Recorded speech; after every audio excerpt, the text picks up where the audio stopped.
हरिः ओम् श्री गुरुभ्यो नमः। हरिः ओम्।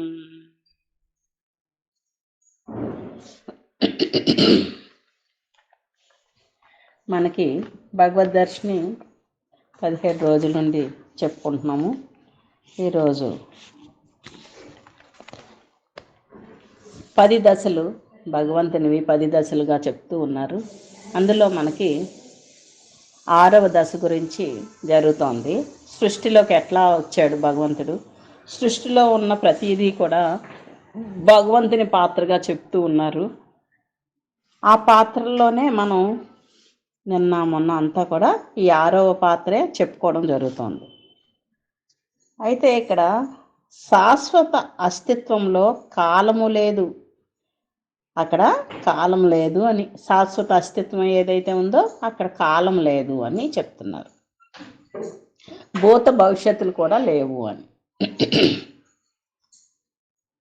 మనకి ఈరోజు ఏం వారం? ఈరోజు మనకి శుక్రవారం. ఈ రోజుకి నిన్న లక్షవారం ఏమవుతుందంటే నిన్న అని చెప్పుకుంటాం, అంటే గతం అయిపోయింది, భూతకాలం అయింది. రేపు శనివారం కదా, రేపు మనకి భవిష్యత్ కాలం అయింది. ఈ శుక్రవారంకి లక్షవారం ఏమో భూతకాలం అయింది, శనివారం ఏమో భవిష్యత్ కాలం అయింది. రేపుకి వెళ్ళేసరికి శనివారం మళ్ళీ వర్తమానం అవుతుంది. ఈరోజు శుక్రవారం కదా, రేపట్లోకి వెళ్ళేసరికి ఈ శుక్రవారం భూతకాలంగా మారిపోయింది, ఆదివారం భవిష్యత్ కాలంగా మారింది. అలా చూసుకుంటూ వెళ్తే గతము భవిష్యత్తు ఈ రోజున్న ఈ వర్తమానంతో అనుసంధానం అవుతూనే ఉన్నాయి. అయితే ఎప్పటికీ ఉండేది ఏంటి అన్నప్పుడు వర్తమానము అని చెప్తారు. అంటే వర్తమానం అన్నది ఇప్పుడు ఉన్నది, ఈ క్షణం ఉన్నది, ఈ వర్తమానం నిత్య శాశ్వతమైనది అని చెప్తారనమాట. ఎందుకంటే గతం గడిచిపోయింది అంటే అక్కడ గతం లేనట్లే చెప్తారు, అలాగే భవిష్యత్తు కూడా లేనిదిగానే చెప్తారు. వర్తమానం నిత్య వర్తమానంగా మనం గమనించుకోమంటారనమాట. అందుకే వర్తమానానికి ఒక ఇంపార్టెన్స్ ఉంది. ఈ విధంగా మానవునిలో నిద్రాణమై ఉన్న సంస్కారముల వ్యక్తీకరణ ఫలితముగా సృష్టి స్థితి లయలు, అలాగే భూత భవిష్యత్ వర్తమానములు, జీవిత అనుబంధ సంబంధములు ఏర్పడుతున్నాయి. అంటే మనకి మానవుడిలో ఈ నిద్రాణమై ఉన్న సంస్కారాలు ఉన్నాయి. ఎన్నో జన్మలవి అవ్వచ్చు, నిన్నటి వరకు జరిగింది అవ్వచ్చు, ఈ రోజుది కూడా మన సంస్కారం ఉన్నదే జరుగుతుంది. పాతవి ఏవైతే ఉన్నాయో నిద్రాణంగా అవి ఈరోజు వర్తమానంలో మనం చేస్తూ ఉన్నాం. ఆ సంస్కారంలో వ్యక్తీకరణ ఫలితంగానే సృష్టి వచ్చింది, స్థితి వచ్చింది, లయ వచ్చింది. భూతకాలం వచ్చింది, వర్తమానం ఉంది, భవిష్యత్ కాలం కూడా ఉంది. ఇవన్నీ కూడా దేని మీద ఆధారపడి ఉన్నాయి అంటే పాత సంస్కారముల వల్లనే ఆధారపడి ఉన్నాయి.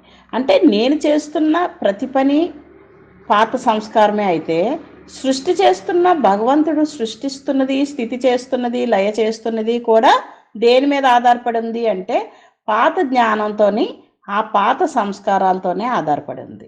ఇప్పుడు ఒకసారి అంతమైపోయింది అంటాం, అంతమైంది మళ్ళీ మొదలవుతోంది కదా కొన్నాళ్ళ తర్వాత. మొదలైనప్పుడు ఏ జ్ఞానం ఉంది అక్కడ? బ్రహ్మదేవుడు ఎట్లా సృష్టి చేస్తున్నాడు అంటే ఆయనలో ఒక జ్ఞానం ఉంది. ఎట్లాంటి జ్ఞానం ఉంది అంటే ఇది వరకు సృష్టించిన జ్ఞానం ఆయనలో నిబిడీకృతమై ఉంది, సూక్ష్మంగా ఉంది. ఆ సూక్ష్మ జ్ఞానమే అక్కడ సంస్కారము, ఆ సంస్కారంతోనే సృష్టి చేస్తున్నాడు అని ఇక్కడ మనం చెప్పుకోవాలి. భూత భవిష్యత్తు వర్తమానములు జీవితంలో అనుబంధ సంబంధములు ఏర్పడుతున్నవి. అంటే మనకి ఏ బంధమైనా కానీ, ఏ సంబంధమైనా కానీ, అనుబంధాలు ఏవైనా కానీ భూతకాలంతో అది కనెక్ట్ అయ్యి ఉందన్నమాట. అంతే కదా, భూతకాలం లేకపోతే వర్తమానంలో మనకి బంధాలు సంబంధాలు ఎట్లా ఉంటాయి? అంతే కదా. ఇప్పుడు నాకు ఇప్పటి వరకు ఉన్న ప్రతి సంబంధం ఎప్పుడు స్టార్ట్ అయింది? ఎప్పుడో ఎక్కడో స్టార్ట్ అయింది కదా. అందుకని భూతకాలంతో ఉంది సంబంధం. ఇదే సంబంధం వర్తమానంలో ఉంది. ఇది మరి రేపటికి ఉండదా అంటే ఉంది కదా. రేపటికి భవిష్యత్తుకి కూడా ఈ సంబంధాలు కంటిన్యూషన్ ఉంటూనే ఉంటాయి. అలాగే భగవంతుడు మానవ రూపంలో మానవునిగా సృష్టి స్థితి లయకారుడైన జగత్కర్త పాత్రధారి అవుచున్నాడు. భగవంతుడు ఏం చేస్తున్నాడు? మానవ రూపంలో ఉంటూ మానవుడిగా ఉంటున్నాడు, సృష్టి చేస్తూ స్థితి చేస్తూ లయకారుడైన జగత్కర్త పాత్ర కూడా చేస్తున్నాడు అని చెప్తున్నారు. శాశ్వత అస్తిత్వంలో కాలం లేదు. మనకి అస్తిత్వము అంటే ఇది ఏమీ లేని సమయం, అంటే సృష్టే రాకపోవడం ఏమీ లేదు. అక్కడ కాలం ఎట్లా ఉంటుంది? ఇంకా కాలం ఎప్పుడు వస్తుంది? సూర్యుడు వచ్చిన తర్వాత కాలం వచ్చింది. సూర్యుడు రావటం, సూర్యుడు చుట్టూ భూమి తిరగటం వల్ల మనకేమో మనం చీకటి, అంటే ఇక్కడ చంద్రుడు ఎప్పుడు వస్తున్నాడు? సూర్యకాంతి చంద్రుడి మీద పడినప్పుడు అది మళ్ళీ మనం చూస్తూ ఉన్నాం. అంటే ఇక్కడ సూర్యుడేమో మనకి ఆపోజిట్ డైరెక్షన్లోకి తిరుగుతూ ఉన్నప్పుడు, అది ఆపోజిట్ డైరెక్షన్లోకి వెళ్ళినప్పుడు మనకి ఆ వెలుగు కనిపించదు, చీకటిగా కనిపిస్తుంది. ఆ చీకటిలో సూర్యుడి కాంతి చంద్రుడి మీద పడిన కాంతి వలన చంద్రుడిని చూస్తున్నాం. మనకి చీకటి ఏర్పడినప్పుడు చంద్రుడు కనిపిస్తున్నాడు అనమాట. అదే చంద్రుడి మీద రోజంతా పడుతుంది సూర్యుడు, కానీ మనం తిరుగుతూ ఉన్నప్పుడు చంద్రుడు కూడా తిరుగుతూనే ఉంటుంది, సూర్యుడు తిరుగుతూనే ఉంటాడు, భూమి తిరుగుతూనే ఉంటుంది. కనుక ఆ సమయాన్ని బట్టి ఆ వెలుగు మన మీద పడుతున్నప్పుడు మనకి వెలుగు పగలంటున్నాము, అది మనకి ఆపోజిట్ డైరెక్షన్లోకి వెళ్ళిపోయినప్పుడు మనకి చీకటి అవుతుంది, అవతల వాడికి పగలవుతుంది అన్నమాట. అందుకనే ఇది నిత్య వర్తమానము అని కొన్ని చెప్తూ ఉంటారు. చెప్తున్నప్పుడు మనం ఎట్లాగంటే, ఇక్కడ నాకు ఇప్పుడు మధ్యాహ్నం అయింది కదా, ఇది రాత్రి మిడ్-నైట్ అవుతుంది కొంతమంది మేల్కొనే టైము, కొంతమందికి ఇంకా ఈవినింగ్ టైము. ఇలా ప్రపంచం అంతా చూసేసరికి ఇది నిత్యము అన్ని చోట్ల జరుగుతూనే ఉంటాయి. ఒకే వర్తమానంలో అన్నీ జరుగుతూ ఉంటాయి అన్నమాట. కాకపోతే మనం దీన్ని పగలంటాము, ఇంకొకరు ఇదే సమయం రాత్రి అంటారు, ఇంకొకరు ఇదే సమయాన్ని సాయంత్రం అంటారు, ఇంకొకరు ఇదే సమయాన్ని మార్నింగ్ అంటారు. భగవంతుడికి మేల్కొలుపు చెప్తారు అక్కడ, ఇంకో చోట ఏమో నిద్రపుచ్చుతూ ఉంటారు. అందుకనే ఇది అన్నీ కలిసి ఒకే సమయంలో అన్నీ జరుగుతూ ఉన్నాయన్నమాట. అయితే ఇక్కడ సూర్యుడు కూడా రాకముందు కాలాన్ని కొలవటానికి కానీ ఏమీ లేదు కొలమానం. సూర్యుడు ఉన్నప్పుడు మాత్రమే మనకి కొలత వచ్చింది, కాలం పగలని రాత్రిని గంటలని ఇవన్నీ కూడా. అందుకనే శాశ్వత అస్తిత్వం ఏదైతే ఉందో అది శాశ్వతంగా ఉంది, అది సూర్యుడితో పని లేదు, సూర్యుడికి అతీతంగా ఉంది కనుక, సృష్టికే అతీతంగా ఉంది కనుక దానిలో ఆ అస్తిత్వంలో కాలం లేదు, భూతకాలం లేదు, భవిష్యత్తు వర్తమానాలు లేవు.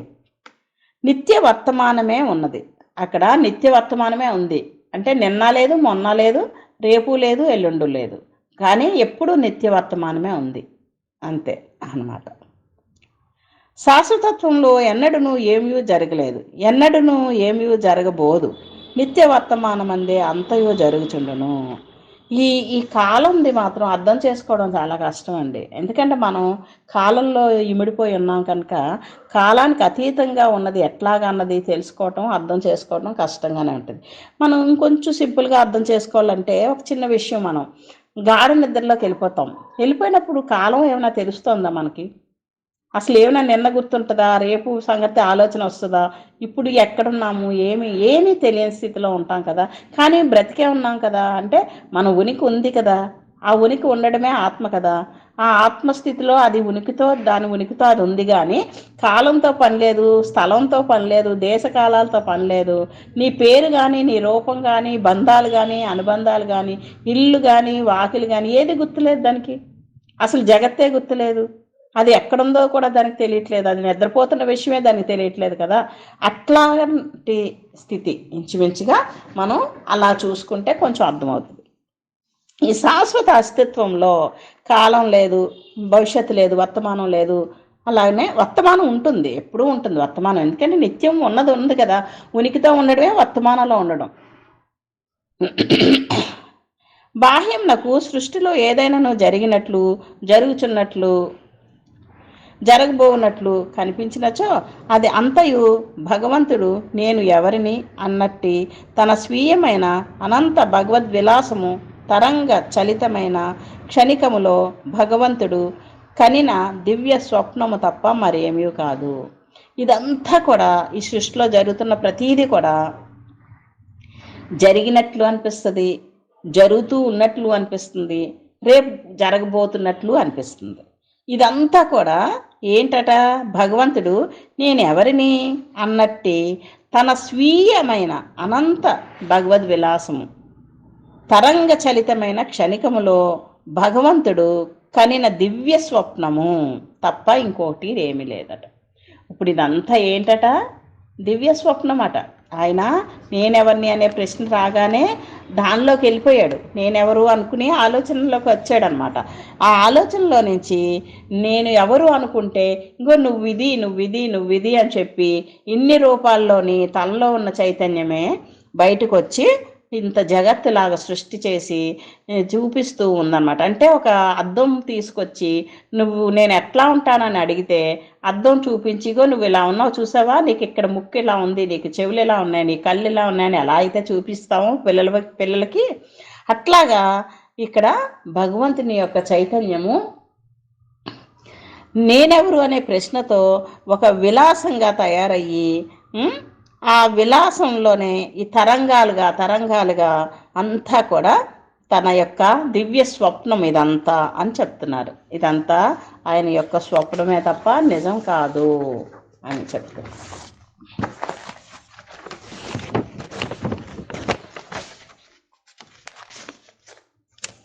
భగవంతుడు తన దివ్య మూలమైన అనంత దివ్య స్వప్నములో శాశ్వతముగా ఏకకాలమందే సృష్టి స్థితి లయకారుల పాత్రలను నిర్వహించుచున్నాడు.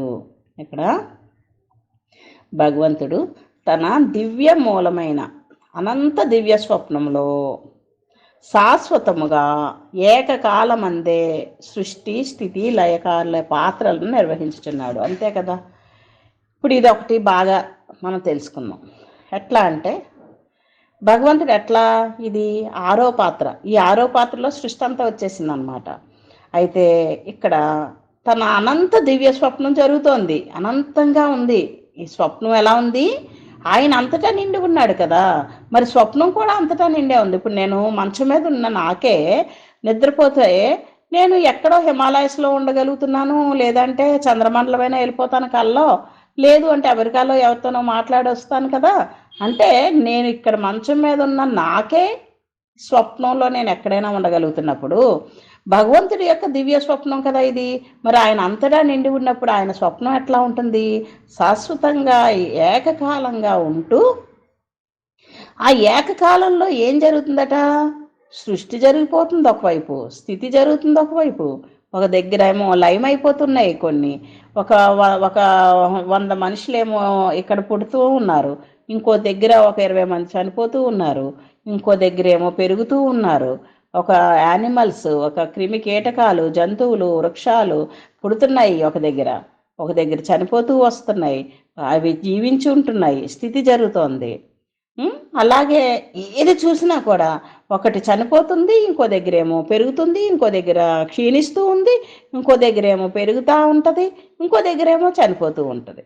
అంటే సృష్టి స్థితి లయ ఒకే సమయంలో అన్ని చోట్ల అన్నీ జరుగుతూనే ఉంటాయి అన్నమాట.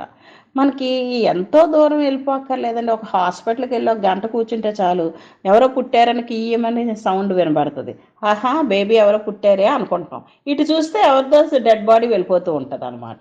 అంటే మన చిన్న ప్రపంచంలోనే చిన్న ఒక్క హాస్పిటల్లో చూస్తేనే మనం చూడగలుగుతున్నామే ఇవన్నీ. ఇంక మరి ప్రపంచం అంతా చూసుకుంటే, ఇన్ని లోకాల్లోని చూసుకుంటే ఇన్ని జరుగుతున్నాయి, సృష్టి అని స్థితి అని లయ అని జరుగుతూనే ఉంది. అదంతా ఎప్పుడు జరుగుతోంది, వర్తమానంలోనే జరుగుతోంది అన్నమాట. అయితే ఈ పాత్రలన్నీ ఎవరు పోషిస్తున్నారు, బ్రహ్మరూపంగా సృష్టి చేస్తున్నాడు అదే భగవంతుడు, స్థితి చేస్తున్న విష్ణుమూర్తిగా పేరు పెట్టాము అక్కడ ఆయనకే, అదే భగవంతుడికి, లయ చేస్తున్న రుద్రుడికి కూడా పేరు పెట్టాము మనకు అర్థం అవటానికి పెట్టామే తప్ప ఇదంతా కూడా ఒక పాత్ర అంతా కూడా ఒక్క భగవంతుని యొక్క పాత్రలే. త్రిమూర్తులుగా పేర్లు పెట్టుకున్నాం మనం.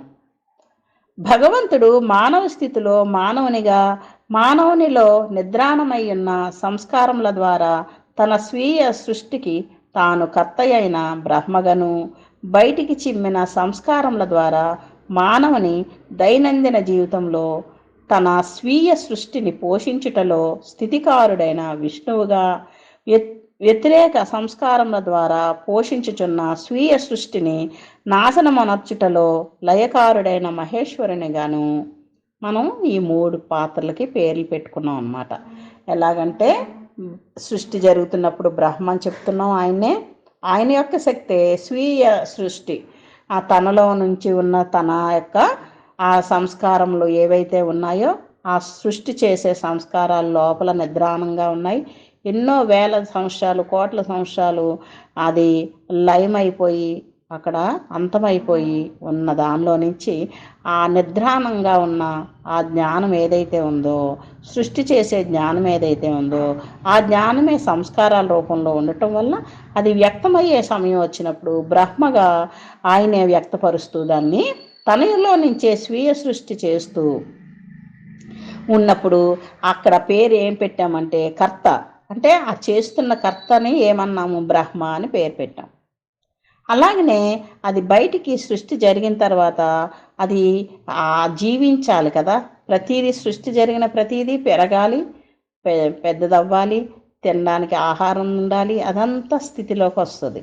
ఆ స్థితి అంతా కూడా ఒక సంస్కార రూపంలో ఉండి అది కూడా బయటపడినప్పుడు ఆ బయట జరుగుతున్న స్థితిని అంతా కలిసి మనం విష్ణుమూర్తి యొక్క ఒక పనిగా చెప్తున్నాం. క్రియ అది కర్త, ఇక్కడ క్రియ జరుగుతోంది, కర్మగా కూడా చెప్పుకోవచ్చు. మానవుని దైనందిన జీవితంలో తన స్వీయ సృష్టిని పోషించుటలో స్థితికారుడైన విష్ణువుగా పిలుచుకుంటున్నాం అక్కడ మనం. ఇంకా అక్కడి నుంచి అది పెరిగింది, పెద్దదవుతుంది, క్షీణిస్తూ ఉంది, ఇంకా లయమైపోయే సమయం వచ్చింది. ఆ లయమైపోయేటప్పుడు అక్కడ సంస్కారం వ్యతిరేకంగా కనిపిస్తుంది, జనన మరణాలుగా కనిపిస్తుంది అన్నమాట మనకి, వ్యతిరేక సంస్కారాలు. ఆ సంస్కారాలతో తనలో ఉన్న స్వీయ సృష్టిని నాశనమనర్చుటలో లయకారుడైన మహేశ్వరుడు పనిచేస్తున్నట్టుగా మనం చెప్పుకుంటున్నాం. లయకారుడైన జగత్కర్త అక్కడ ఈశ్వరుడుగా తన విజయమును ధ్రువపరచుచున్నాడు. తన యొక్క విజయం ఏంటి? లయ చేయటమే ఆయన పని, అదే. ఆ విధంగా లయ జరుగుతుందన్నమాట. నిద్రాణ సంస్కారముల ద్వారా సృష్టిని, నిద్రాణంగా ఉన్న సంస్కారం ద్వారా సృష్టి జరిగింది. అంటే ముందంతా లేదు, సృష్టికి పూర్వం ఏమీ లేదు, నిద్రాణంగా ఉంది అదంతా. దానిలో నుంచి సృష్టి జరిగిందని చెప్తున్నారు. అలాగే జాగృతిలో నిత్య జీవితం జరిగింది, స్థితి జరుగుతుంది. జాగృతి అంటే సృష్టి జరిగిన తర్వాత ఈ జాగృతి అవస్థలో అంత స్థితి జరుగుతూ ఉంది. ఇంకా సుషుప్తిలోకి వెళ్ళేసరికి వ్యతిరేక సంస్కారముల ద్వారా లయమును పొందుతుంది, అనుభవించడం ద్వారా జగత్కర్త అవుచున్నాడు. అంటే ఈ సుషుప్తిలోకి వెళ్ళేసరికి మళ్ళీ లయము అని చెప్తున్నారు. అంటే ఇక్కడ చిన్న నిద్ర, పెద్ద నిద్ర అని కూడా చెప్పుకుంటాం మనం. అట్లాగా చిన్న నిద్రలో మనం అన్నీ మనలో ఉన్న ఏది కూడా గుర్తులేని స్థితిలోకి, నిద్రలోకి వెళ్ళిపోయినప్పుడు అన్నీ లయమైపోయినట్టుగా కనిపిస్తాయి. ఇంకా జగత్తు గుర్తుండదు, నేను కానీ, నా పేరు కానీ, నా ఇల్లు కానీ, నా బంధువులు కానీ ఎవరు గుర్తులేని స్థితిలో నిద్రపోతాను, సుషుప్తిలోకి వెళ్ళిపోతాం అన్నమాట. అది లయమైనట్లుగా అయిపోతుంది చిన్న నిద్ర. మళ్ళీ మార్నింగ్ లేస్తూనే మనసు కదలికలోకి వస్తూనే నేను ఎవరు అనుకుంటుంది, నేనెవరు అంటే నా పేరు గుర్తొస్తుంది. ఎందుకంటే జ్ఞానిగా మారిపోతే నేను ఈశ్వరుడు అని గుర్తొస్తుంది. నేను జ్ఞానిగా లేను కనుక ఒక దేహానికి ఇంపార్టెన్స్ ఇస్తూ ఉన్నా ఈ పేరే నాకు గుర్తొస్తుంది అన్నమాట. నా స్థితిలో నా జ్ఞానం ఎంతవరకు వచ్చిందో ఆ జ్ఞానంతోనే లెగడం జరుగుతుంది అన్నమాట. సో అలాగా భగవంతుడు మానవుని స్థితిలో నిత్యము సంస్కారముల ద్వారా సృష్టి, స్థితి, లయములైన ప్రధాన ధర్మములను నిరూపించుచున్నాడు. మానవుని స్థితిలో భగవంతుడు ఏం చేస్తున్నాడు? మానవుని స్థితిలో నిత్యము సంస్కారముల ద్వారా సృష్టి, స్థితి, లయములైన ప్రధాన ధర్మములను నిరూపించుచున్నాడు. ఇది జగత్కర్త పాత్రను నిర్వహించుచున్న భగవంతుని స్థితి. ఇక్కడ అంతా భగవంతుడు అంటే మనం ముందు ఏం చెప్పుకున్నాం, అంతటా నిండి ఉన్నవాడని చెప్పుకున్నాం. ఆయనే ఇన్ని రూపాల్లోకి వచ్చాడు. ఇక్కడ ఏం చెప్తున్నారంటే అదే భగవంతుడు జగత్కర్త అంటే బ్రహ్మగా వచ్చాడనమాట. ఆ 3 పాత్రలు పోషిస్తూ వచ్చాడు, సృష్టి స్థితి లయ అని. భగవంతుని యొక్క దివ్య సుషుప్తిలో నిద్రాణమైన సంస్కారముల ద్వారా సచరాచర సమన్వితంపైన మాయ సృష్టింపబడి భగవంతుని దివ్య స్వప్నమైన వర్తమానంలో పోషింపబడి దివ్య జాగృతి అయిన భవిష్యత్తులో నాశనమగుచున్నది. ఇక్కడ కొంచెం జాగ్రత్తగా వినాలి. ఎందుకంటే భగవంతుని యొక్క దివ్య సుషుప్తి, ఇప్పుడు వరకు మనం ఏం చెప్పుకున్నాం, మనకి సుషుప్తిలో ఏమో లయమవుతుంది అని చెప్పుకున్నాం కదా. ఇక్కడ భగవంతుని యొక్క దివ్య సుషుప్తిలో ఏమైంది, పెద్ద నిద్ర అంటే ఇక్కడ చిన్న నిద్ర అనుకున్నాము, ఇది సుషుప్తి. అక్కడేంటి దివ్య సుషుప్తి అంటే ఎప్పుడో అంతమైపోయిందనమాట. జగత్ అంతా కూడా అంతమైపోయి దివ్య సుషుప్తిలో ఉంది. అలా నిద్రాణమై ఉన్న ఆ సంస్కారంతో ఉన్నప్పుడు ఏమైంది, ఈ చరాచర సృష్టి అంతా కూడా నెమ్మదిగా మాయతో సృష్టి జరగడం మొదలైంది. అందులోంచి బయటకు వచ్చిందనమాట సృష్టి. సో ఆ దివ్య సుషుప్తిలోంచి, భగవంతుని యొక్క దివ్య సుషుప్తిలోంచి ఆ మాయ సృష్టింపబడి భగవంతుని దివ్య స్వప్నము మొదలైందనమాట. ఎప్పుడైతే సృష్టి మొదలైందో దాన్నే స్వప్నం అంటున్నాము అని. ఎందుకంటే ఆయన దివ్య స్వప్నమే ఇదంతా కనబడుతున్నదంతా కూడా. సో భగవంతుని దివ్య స్వప్నం వర్తమానంలో ఏమైంది, దివ్య స్వప్నంలో సృష్టి జరిగింది. జరిగినప్పుడు అదంతా పోషింపబడాలి కదా, అదంతా పోషింపబడుతూ ఉంది. దివ్య జాగృతి అయినప్పుడు ఏమైంది, మళ్ళీ భవిష్యత్తులో నాశనం అగుచున్నది. ఇక్కడ దివ్య జాగృతి చూడండి, మనం గాఢ నిద్రలో ఉన్నప్పుడు మనకంతా లయమైపోయి ఉంది. మళ్ళీ అందులోంచి స్వప్నం వచ్చింది అనుకోండి, కొంచెం మెలకువ కొద్దిగా మనసు పనిచేసినప్పుడు మనకి స్వప్నం వస్తుంది. ఆ స్వప్నం ఏంటట, అక్కడ మన స్వప్నం, జీవుడి యొక్క స్వప్నం. అందులోనే మళ్ళీ పూర్తిగా జాగృత అవస్థ వచ్చింది. మార్నింగ్ అయింది, లేచిపోయాం. లేచిపోతే ఆ జాగృతిలోకి వచ్చాం కదా. వచ్చినప్పుడు ఏమైంది, ఈ స్వప్నం కాస్త లయం అయిపోయింది, నాశనం అయిపోయింది. జగత్తు లేదు, స్వప్నం లేదు, స్వప్నంలో కనబడిన రాజు లేడు, మంత్రి లేడు, ఏమీ లేదు కదా. లయం అయిపోయింది కదా, నాశనం అయిపోయింది కదా. అలాగే ఇక్కడ దివ్య జగత్తు అంటే ఇక్కడ ఆ దివ్య స్వప్నం అంటే సృష్టి మొదలవడం, దివ్య సుషుప్తి అంటే ఇది వరకు మనకి అంతా అంతమైపోయి నిద్రాణంలో సూక్ష్మంలో ఉండిపోయి అవ్యక్తంగా కనబడకుండా ఉన్నట్టుగా ఉన్న దానిలోంచి సృష్టి మాయతో మొదలైనప్పుడు ఆ జాగృతి దివ్య స్వప్నం మొదలైంది అని చెప్తున్నారు. ఆ వర్తమానంలో ఉంది, అదంతా పోషింపబడుతూ ఉంది వర్తమానంలో. ఎప్పుడైతే జాగృతి జరిగిందో, జాగృతి అంటే ఇక్కడ ఏంటి, మన జాగృతి అంటే మెలకు వచ్చి పనులన్నీ మొదలు పెడతాం కదా. కానీ దివ్య స్వప్నం జరిగి ఆయనకి సృష్టి జరిగింది, స్వప్నంలో సృష్టి జరిగింది. ఆయన జాగృతి ఏంటి, మేల్కోవటం. మేల్కోవటం అంటే ఏంటి, అక్కడ లయం అయిపోవటమే, ఇంకా ఏమీ ఉండదు కదా. స్వప్నం లేచేసరికి ఏమవుతుంది, నాశనం అయిపోతుంది కదా. మన స్వప్నం కూడా మనం లేచేసరికి ఎలా నాశనం అయిపోతుందో అట్లాగే ఇక్కడ దివ్య స్వప్నం కూడా ఆయన జాగృతిలోకి రాబోసరికి లయం అయిపోయింది, అంతా నాశనం అయిపోయింది అన్నమాట. అంటే ఎప్పుడు జరుగుతుంది, అది రోజు జరుగుతుందా, జరగదు. ఎన్నో కోట్ల సంవత్సరాలకు ఒకసారి మొత్తం అంతమైపోద్ది కదా, అదనమాట. ఇది ఆ విధంగా చూడాలి. అంతమైపోయినప్పుడు అది జాగృతి అవస్థ, భగవంతుడికి జాగృతి అవస్థ లేనిది అయిపోద్ది అనమాట జగత్ అంతా కూడా. అనగా మానవ రూపంలోనున్న భగవంతుడు దివ్యత్వ సిద్ధిని బడయుటతో మాయా సృష్టి నాశనమగుచున్నది. ఇక్కడ మానవ రూపంలో ఉన్న భగవంతుడు దివ్యత్వ సిద్ధిని బడయుటతో మాయా సృష్టి నాశనమగుచున్నది. ఇక్కడ ఎలా చెప్తున్నారంటే, ఇప్పుడు మానవులుగా మనం ఉన్నాం. మనం ఎలా వచ్చాం, సృష్టికి మూలం ముందే ఉంది, చైతన్యంగా ఉన్నాము. చైతన్యంగా పరిణామం జరుగుతూ ఎప్పుడైతే జ్ఞానం ఇముడుతుందో లోపల భగవంతుడు వేరు కాదు, నేను వేరు కాదు అనే ఒక జ్ఞానం వాడికి వచ్చినప్పుడు వాడిలో దివ్యత్వం మేల్కొంటుంది అనమాట. అంటే ఉన్నది వాడే కదా, లోపల ఉన్నది దివ్యత్వం. ఆ దివ్యత్వం ఎప్పుడైతే మేల్కొందో సిద్ధించింది అంటే అదే.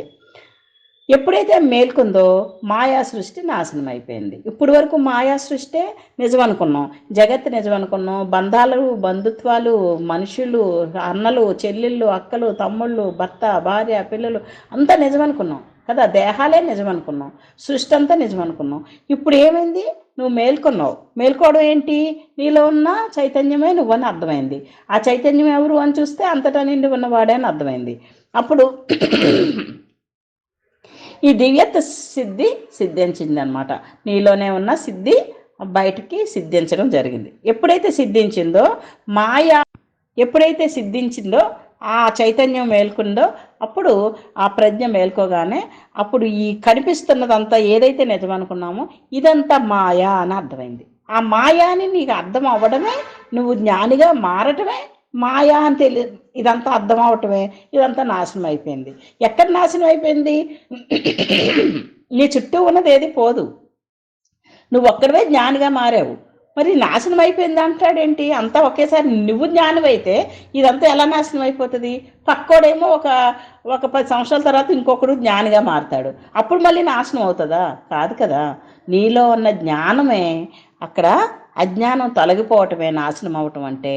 బయట ఏది మార్పు రాదు, నీలో ఉన్న అజ్ఞానం తొలగిపోతుంది, నీలో ఉన్న మాయ నాశనం అయిపోతుంది, నీలో ఉన్న సృష్టి స్థితి లయ అనుకుంటున్నవేవి కూడా లేని స్థితిలో గుర్తిస్తావు.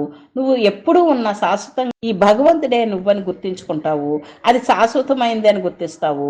దానికి కాలంతో పని లేదని తెలుస్తుంది, దేశంతో పని లేదని తెలుస్తుంది. ఇవి సృష్టి స్థితిలతో సంబంధం లేదు, అది ఎల్లప్పుడూ ఉంది. ఈ శరీరంలో ఉండక ముందు ఉంది, శరీరంలో ఉన్నప్పుడు ఉంది, జ్ఞానాన్ని సంపాదించుకుంది. ఇప్పుడు శరీరం పోయినా కూడా అది ఉంది అని తెలిసే ఉన్నాం. ఆ విధంగా జీవన్ముక్తిగా జీవిస్తాం అన్నమాట, శరీరం ఉండి జ్ఞానిగా మారాం కనుక. సో ఈ విధంగా మనకి మాయా సృష్టి నాశనం అవడం అంటే అలా నీ లోపల లేనిదిగా నువ్వు గుర్తిస్తావే తప్ప బయట ఏ మార్పు రాదు. ఇక్కడ సృష్టిలో కూడా మనం సృష్టిలో స్థితి లయ కలిసే ఉంటాయి. అలాగే స్థితిలో కూడా సృష్టి లయ కలిసే ఉంటుంది, లయలో కూడా సృష్టి స్థితి ఉంటుంది. ఇప్పుడు స్థితి అంటే ఇప్పుడు జరుగుతున్నదంతా కూడా, ఇది జరుగుతుంది అంటే పుట్టుక ఉండాలి కదా. పుట్టుక ఏంటి? సృష్టి. అది లేకుండా ఇది ఎలా జరుగుతుంది? జరగదు. క్రిమికీటకాలకి తక్కువ సమయమే జీవిస్తాయి, అలాగే కొన్ని జంతువులు కొన్ని 10 ఏళ్ళని 15 ఏళ్ళని జీవిస్తాయి. మానవుడికి మామూలుగా ఒక యావరేజ్గా 100 సంవత్సరాలుగా చెప్తారు. అలాగా ఒక్కొక్క దానికి ఒక్కొక్క కాల పరిమితి ఉంటుంది, దానికి అనుకూలంగా అవి ఉండిపోతూ ఉంటాయి అన్నమాట, లయ జరిగిపోతూ ఉంటుంది. పరస్పరాశ్రితములై ఉన్నాయి ఈ మూడు కూడా, సృష్టి స్థితి లయ ఒకదానితో ఒకటి ఆధారపడి ఉన్నాయి. మానవుడు స్వప్నావస్థ అందున్నప్పుడు భూత వర్తమాన భవిష్యత్ రూపములతో కలిగిచున్నాడు. మానవుడు స్వప్నావస్థలో మూడిటితో కలిసి ఉంటున్నాడు. అతడు సమావేశములను సృష్టించుట, వాటిని పోషించుట, వాటిని నాశనం చేయుట అనేడు పాత్రలను సృజించుచున్నాడు. ఇక్కడ మానవుడు ఏం చేస్తున్నాడు? ఒక సమావేశం తయారు చేయటం, సృష్టి చేస్తున్నాడు. మానవుడు సృష్టి స్థితి లయ అనేది జరుపుతూ ఉన్నాడు. ఒక సమావేశాన్ని సృష్టించటం, పోషించటం, నాశనం చేయటం అనే పాత్రలు ఆయన సృజిస్తూ ఉన్నాడు. ఈ విధముగా మానవుడు ఎల్లప్పుడూ వీటన్నింటికి స్వప్నమునకు భవిష్యత్తు అయిన వర్తమానంతో సాక్షిభూతుడై ఉన్నాడు. ఇక్కడ మానవుడు స్వప్నమునకు భవిష్యత్తు అయిన వర్తమానంతో సాక్షిభూతుడై ఉన్నాడు, సాక్షిభూతుడిగా ఉంటాడట. ఈపై ఆధారములను బట్టి స్వప్నంలో కానీ మెలకువలో కానీ సృష్టింపబడినవి, పోషింపబడినవి వర్తమానంలో అడుగడుగునకు తప్పనిసరిగా నాశనము కావలసిన భవిష్యత్తు పొందియే ఉన్నది. ఈపై ఆధారములను బట్టి ఏంటి తెలుస్తుంది మనకి? స్వప్నంలో కానీ మెలకులో కానీ సృష్టింపబడినవి, పోషింపబడినవి వర్తమానంలో అడుగడుగున తప్పనిసరిగా నాశనం కావలసిన భవిష్యత్తు పొంచియే ఉన్నది. అది అంటే ఇప్పుడు ఉన్నది ఎవరో కూడా శాశ్వతంగా ఉండిపోతారని కాదు, దానికి భవిష్యత్తులో లయం అయిపోవడం, నాశనం అయిపోవడం అన్నది ఇప్పుడు ఉంది. ఇప్పుడు పుట్టిందని సరదా పెడతాము. ఇప్పుడు మన గురుగారాలు చెప్తా ఉంటారు ఒక్కొక్కసారి, బర్త్డే కేక్లు కట్ చేస్తూ మీరు ఒక ఒక సంవత్సరం పూర్తయిందని, 2 సంవత్సరాలు పూర్తయిందని సెలబ్రేట్ చేస్తారు. నిజానికి మీ ఆయుష్లో ఒక సంవత్సరం అయిపోయింది, 2 సంవత్సరాలు అయిపోయాయని అర్థం దానికి. సో మీరు చావుకి దగ్గర అవుతున్నారని అర్థం. అంటే లయ, ఆ నాశనం జరగటానికి దగ్గర అవుతున్నట్టుగా అర్థం. అలాగా మీరు గుర్తుపెట్టుకుంటే ఎంతో విలువగా జీవిస్తారు, ఆ సమయాన్ని వేస్ట్ చేసుకోరు అని చెప్పేవారనమాట. ఏ వస్తువునికైనా ఆది ఎప్పుడున్నదో దాని అంత్యం కూడా తప్పనిసరిగా అప్పుడే ఉన్నది. అంటే అదే మనకి ఎప్పుడు మనం పుట్టినప్పుడే మనకి మన మరణం అన్నది నిర్ణయం అయ్యే వస్తామని చెప్తారు. ఇప్పుడు యావరేజ్గా 100 సంవత్సరాలే కదా ఇంక మానవుడు అంటే. 100 ఏళ్ళు దాటేమీ ఉండడు కదా. ఎక్కడో రేర్గా గిన్నెస్ రికార్డులో ఎక్కారంటే ఒక 2 ముగ్గురు కనిపిస్తారు అంతే ప్రపంచంలో. అందుకని మనకి 100 ఏళ్ళు. అలాగే ఆ 100 ఏళ్ళు అందరూ ఉంటారా అంటే 70, 60, కొంతమంది 10 ఏళ్ళకి చనిపోయే వాళ్ళు కూడా ఉంటారు. సో మన చావు అన్నది కూడా నిర్ణయం అయ్యే జననం వస్తుంది అనమాట. జననానికి వచ్చినప్పుడు జననం ఎప్పుడో, అలాగే మరణం కూడా మనకి ఫిక్స్ అయ్యే ఉంటుందని చెప్తారన్నమాట. ఇక్కడికి ఇలా ఆపుకుందామండి. రేపు మళ్ళీ మిగిలింది చెప్పుకుందాము. హరి ఓం శ్రీ గురుభ్యో నమః. హరి